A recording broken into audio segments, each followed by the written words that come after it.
Madame, Monsieur, bonsoir. Tanger du futur au menu de votre émission ce soir. L'IMIS, l'Institut marocain de l'intelligence stratégique, s'en est penché, ou s'est en tout cas penché sur ce projet à travers une policy paper. Les experts du think tank marocain ont prospecté les pistes de développement et surtout d'optimisation du rendement économique des infrastructures réalisées pour cette ville, notamment Tanger-Med et la zone franche. D'ailleurs, le titre du policy paper représente un mix des deux projets, donc en étant Tanger comme port franc numérique de la Méditerranée. Et en plus de la logistique, de l'industrie et du numérique, il y a la finance avec ce projet de bourse panafricaine d'échange de matières premières basée sur un système de blockchain. Pour tout comprendre à tout ceci, à cette vision, nous recevons aujourd'hui un des auteurs de ce policy paper, Ahmed Azirar. Bienvenue à toutes et à tous.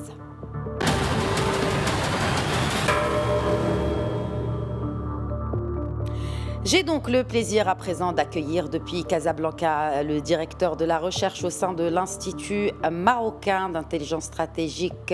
Bonsoir Ahmed Azirar, merci d'être avec nous ce soir. Bonsoir madame, merci pour l'invitation. Avant peut-être de commencer de parler de ce policy paper, si on plantait le décor en parlant bien sûr d'un état des lieux du développement qu'a connu la ville de Tanger et ses environs bien sûr sur les 10 dernières années. Bien, merci. Oui, il est important de faire l'historique récent justement du succès, parce que c'est vraiment un vrai succès de Tanger et de sa zone ces 20 dernières années. Alors, basé bien sûr sur une histoire ancienne, puisque Tanger, déjà, sa géographie, bien sûr, qui ne change pas, sa géographie sur le Gibraltar, sur la mer Méditerranée, mais aussi l'Atlantique, qui en a fait une ville internationale historiquement, qui en a fait une zone franche de longue date. Donc voilà, cette histoire récente a été une vision, une intuition royale qui a voulu, dans le long terme, en faire aussi un hub stratégique, un hub maritime.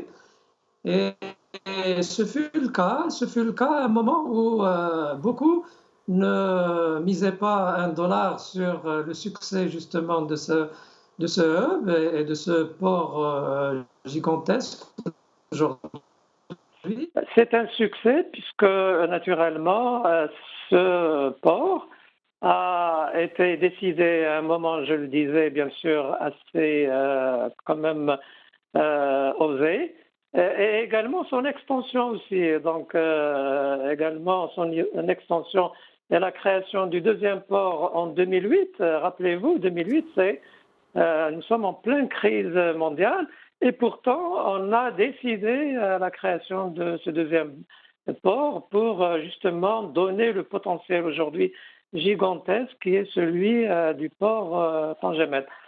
Alors le succès ne s'arrête pas là puisque Tanger-Med a dans son sillage tout un ensemble de zones industrielles de premier plan.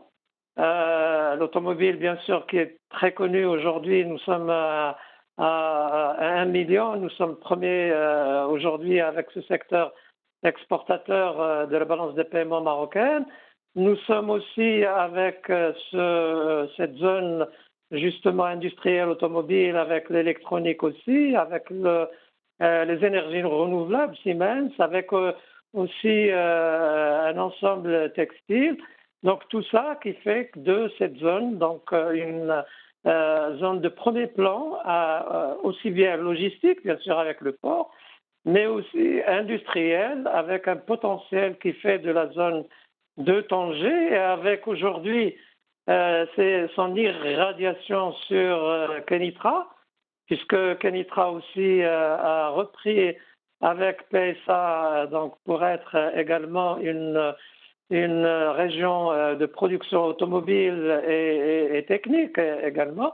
Et n'oublions pas aussi les Chinois de BID également dans l'automobile. comme également une centaine d'autres entreprises qui sont des donneurs d'ordre de l'automobile de premier et de second temps.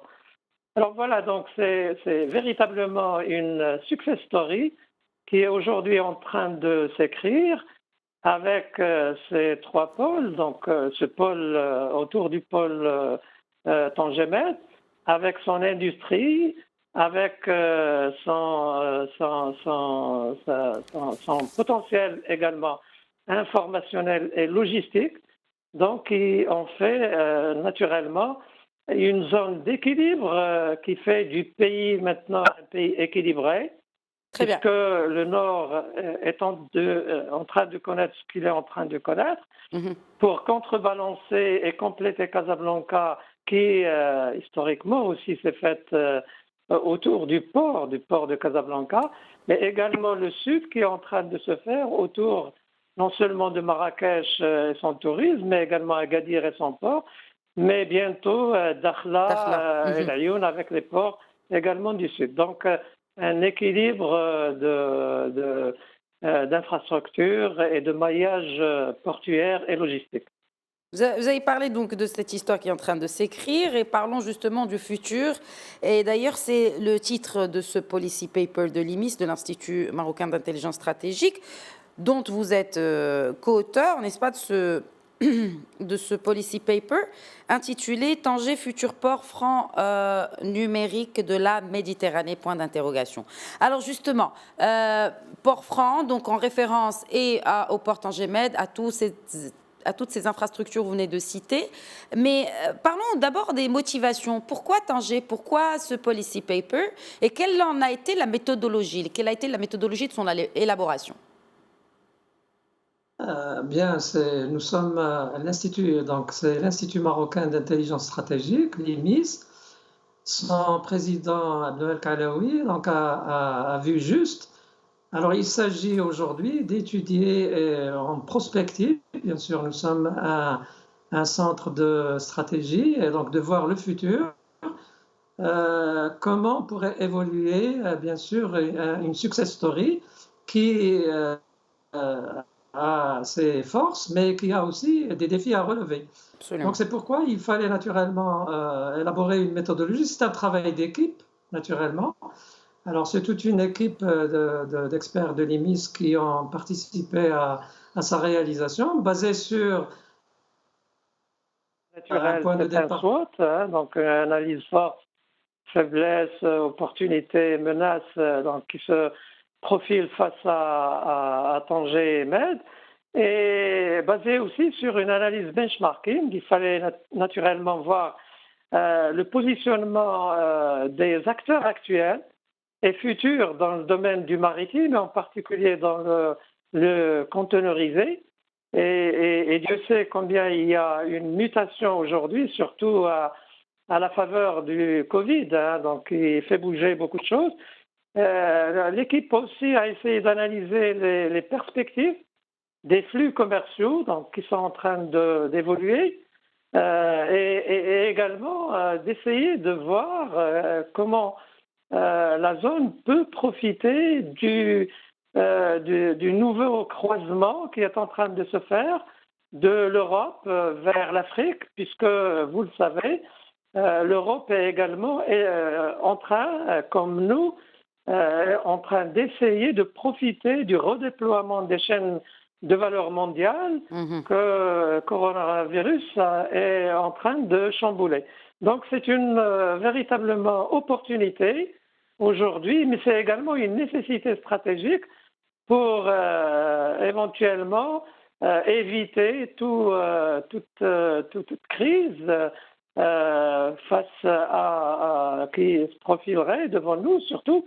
Et peut-être qu'on pourrait en discuter, que la concurrence se profile à l'horizon. Alors justement, la concurrence se profile, donc en lisant justement ce policy paper, on voit qu'il y a une concurrence quand même qui se profile même pour le port Tangemed qui, rappelons-le, se positionne quand même comme leader dans la région Méditerranée. Mais de quelle concurrence parle-t-on et comment, selon vous, on peut se distinguer et ce port-là, ou plutôt tout cet écosystème autour de ce port, peut éventuellement se démarquer par rapport aux autres installations en Méditerranée, voire même sur le continent en l'occurrence.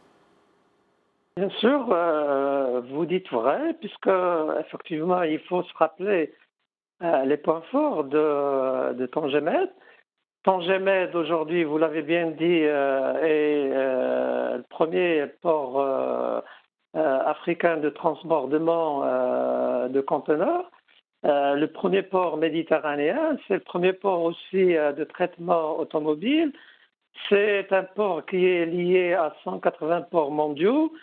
C'est un port à fort potentiel puisqu'il vise très brève échéance 9 millions de conteneurs, donc équivalent 20 pieds. C'est aussi aujourd'hui exploité à plus de 50% déjà. Donc 7 millions aussi de passagers en vue, 700 000 camions, 1 million de véhicules. Donc tout ça fait de ce port un port important déjà aujourd'hui, mais également il a des particularités. Donc ce port, il a quand même des forces par rapport à la concurrence dont je vais parler. Alors il a deux particularités. Donc la première, on en a parlé déjà, puisqu'il a autour tout un ensemble de zones logistiques et industrielles. C'est important. Alors ce n'est pas le cas de beaucoup de ports concurrents. Alors, le deuxième avantage, c'est que ce port, c'est automatiquement doté d'une structure de gouvernance très souple. Alors, TMSA aujourd'hui qui est une agence, alors le port est public à 100% bien entendu, mais il a une TMSA qui est l'agence de gestion, elle a une souplesse de gestion qui évite toutes les lourdeurs bureaucratiques, pourvu bien sûr qu'elle se tienne au cahier de charge que l'État, lui, bien sûr, décrit. Alors, ceci fait que dès le départ aussi, il y a eu un choix où le PPP, donc le partenariat public-privé, a été une stratégie qui a été choisie dès le départ. Alors, rappelez-vous, déjà en 2008, le conteneur ou le porte-conteneur, donc le premier, a été donné donc en partenariat à un groupe dans lequel il y a Maersk qui est un des premiers acteurs de conteneurs mondiaux avec un consortium national. Également, le deuxième a été donné également à un ensemble d'acteurs étrangers de premier plan. Comme également le roulier, il a été, et vous le savez, il traite, comme on en a parlé tout à l'heure, et il traite l'automobile autour de Renault et de tout l'écosystème automobile qui est en train de se développer encore avec PSA, BID, etc. Donc tout ça fait des particularités et qui fait des forces face à la concurrence. Mais la concurrence est là, attention. C'est justement ce qui a motivé ce policy paper. Nous avons d'abord les grands de la Méditerranée, en particulier Pirée, donc la Grèce, surtout qu'elle a été reprise par les Chinois et qui en font un travail de fond. Alors ils sont déjà à 5 millions d'équivalents 20 pieds. Il y a aussi en Espagne, Valence, et il y a également une nouveauté, et tout récemment. Donc les travaux également ont démarré au niveau de l'Égypte, Alexandrie, également Port Saïd, et l'Égypte est en train de vouloir faire de sa logistique maritime un point stratégique, surtout qu'ils ont eu une peur bleue récemment. Vous vous souvenez du blocage du canal de Suez. Il faudrait naturellement qu'ils donnent les assurances aux 12% ou 13% de transport maritime qui transite par ce canal pour qu'il n'y ait pas chez eux, surtout que c'est une source de devises importante, même vitale pour l'Égypte. Donc il y a une concurrence, sachant que naturellement ce secteur et en particulier le secteur du conteneurisé, il reste encore très très concentré. Mondialement, il est concentré au niveau asiatique, puisque les 2 tiers de la capacité de ces transports, il est concentré chez les Asiatiques, en particulier les Chinois. Donc, ce qui fait que chez nous, nous sommes quand même détenteurs d'un ensemble de forces et d'opportunités qui sont les 20%.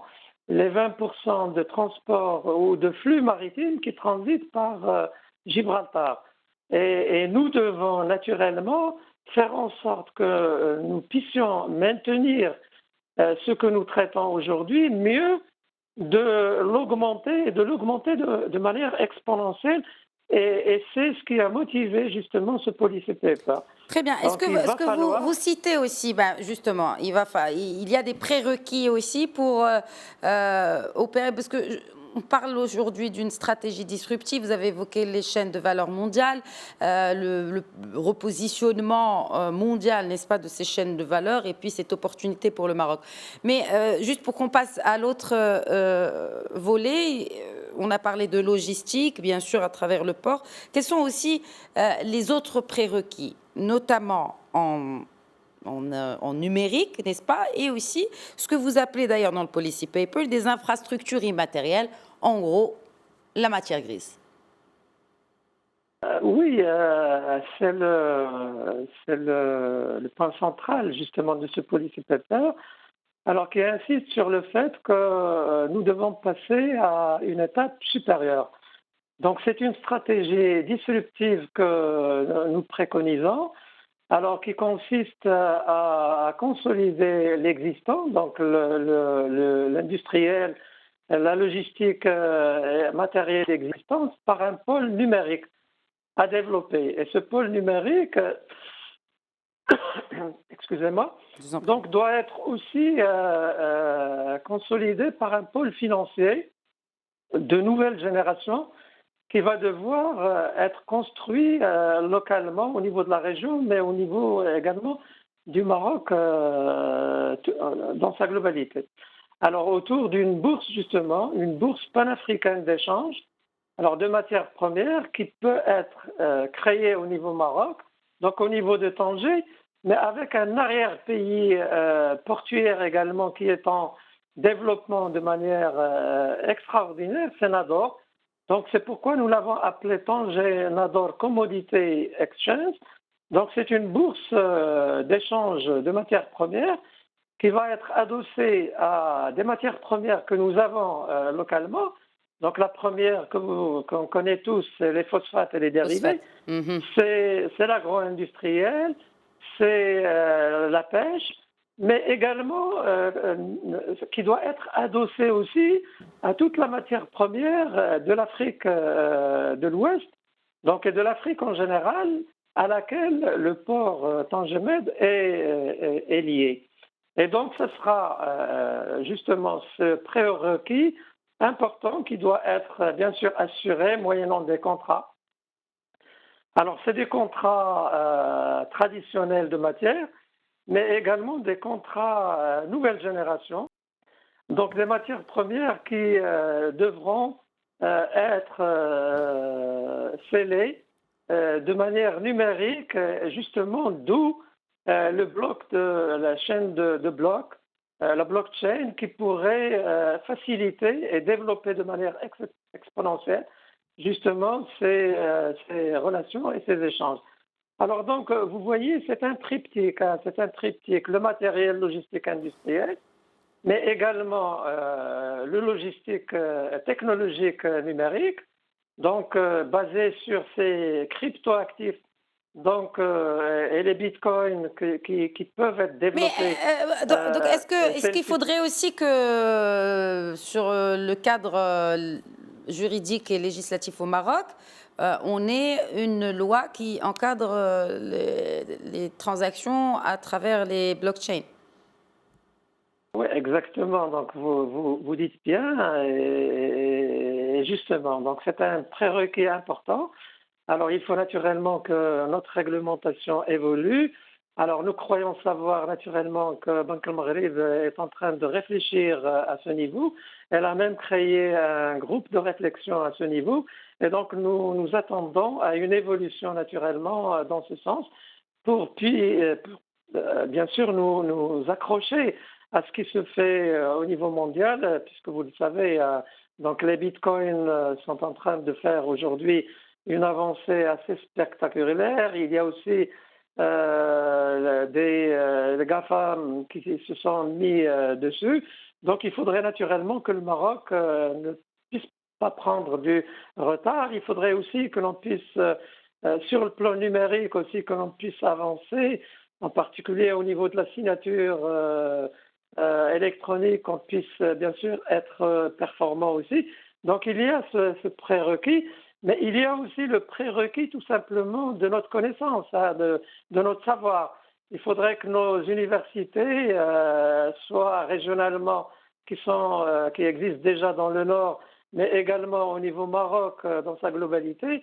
Il faudrait que l'on puisse aller davantage vers le numérique. Il faudrait aussi que le Maroc, en tant que Maroc, puisse aider et inciter au développement de manière importante le numérique, le scientifique, bien sûr au niveau de la formation, mais également de la recherche-développement. Il faudrait que l'on puisse y être au niveau, surtout que, vous le savez, alors les incitations aujourd'hui ne sont plus au niveau de l'offshoring, puisque nous avons dépassé ce stade, mais nous devons être aujourd'hui sur le brain, sur le numérique, et il faudrait naturellement qu'on puisse faire notre révolution digitale de manière rapide, surtout que nous avons fait montre aussi avec Covid d'une agilité extraordinaire. Alors c'est étonnant ce qui s'est passé au Maroc au niveau du digital, mais ce n'est pas suffisant parce que la concurrence est en train d'évoluer d'une manière importante. Et cette agilité doit ça. s'inscrire justement dans le temps. Rapidement, professeur Azzerar, il nous reste très très peu de temps avant la fin de l'émission. Alors, juste, vous avez également touché un mot tout à l'heure au niveau du financier.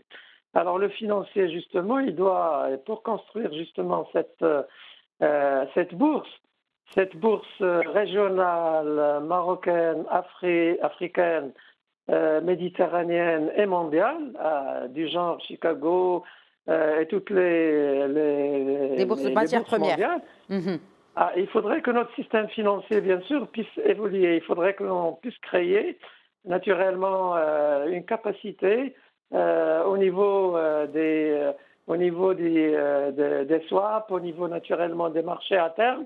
Il faudrait que l'on puisse développer de la technicité, des ressources humaines au niveau. Déjà, nos banquiers sont à la première page au niveau africain.